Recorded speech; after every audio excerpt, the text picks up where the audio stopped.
নমস্কার বন্ধুরা, মিমিস ক্রিয়েশনে আপনাদের আবার স্বাগতম। আশা করি আপনারা ভালোই আছেন। এই গরমে কে কী করছেন নিশ্চয়ই জানাবেন।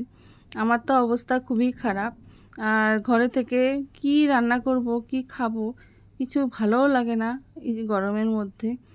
আর এমনও তো হয় না অনেক সময় যে ঘরে কিছু নেই, কি খাওয়া যায়, তখন এটা হলো সবথেকে সহজ আর চটজলদি উপায়।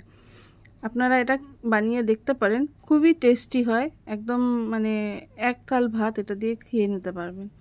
তো আগে মুসুরি ডালটাকে ভালো করে ধুয়ে অল্প ঘন ঘন করে সিদ্ধ করতে হবে, আর আলু এর মধ্যে কেটে দিয়ে দিবেন। যারা আলু খান না তারা এটা স্কিপ করে যাবেন। এরপরে অল্প পেঁয়াজ কুচিয়ে নিয়েছি, কাঁচা লঙ্কা কুচিয়ে নিয়েছি, এই ডালের মধ্যে দিয়ে দিলাম। ডালটা একদম যেন গরম থাকে। সিদ্ধ করার পরে বাটিতে বেড়ে তখন এই পেঁয়াজ কুচি আর কাঁচা লঙ্কা কুচিটা আমি দিয়ে দিলাম।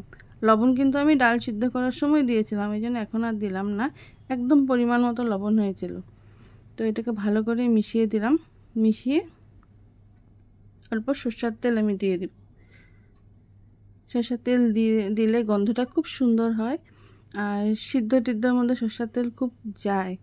তো সরষের তেল দিয়ে আমি ডালটাকে কিছুক্ষণের জন্য ঢেকে রেখে দিব। তাহলে কি হয়, সরষের তেলের যে সেন্টটা ওটা ডালের মধ্যে থেকে যাবে, কাঁচা পেঁয়াজের আর কাঁচা লঙ্কারও সেন্ট এটার মধ্যে থেকে যাবে সঙ্গে সঙ্গে ঢেকে দিলে। ঢেকে কিছুক্ষণ রাখার পরে যখন আপনারা ভাত খাবেন তখন এটা পরিবেশন, গরম গরম পরিবেশন করলেই হলো।